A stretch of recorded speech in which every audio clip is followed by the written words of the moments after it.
I Đây là almost knew. các bài chui vào trong biên giới hạt của Amcom lên gây lứt. Yeah, this of course is a scratch. They Which area? 400. Oh, near the surface. Near the surface. Near the surface. Gần đây là gần ngay ngoài của biên. See. Đấy, nhìn thấy lớp sâu con hút thế này.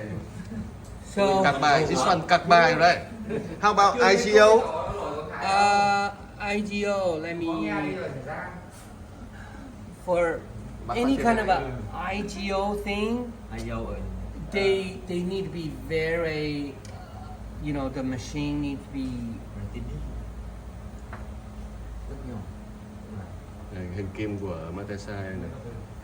And a lot of the retained oxidide. Written, đây là quá nhiều oxidized. Which one is oxidized? Retained oxidide. Is it the white color? Yes, yes. Màu trắng là written oxidized.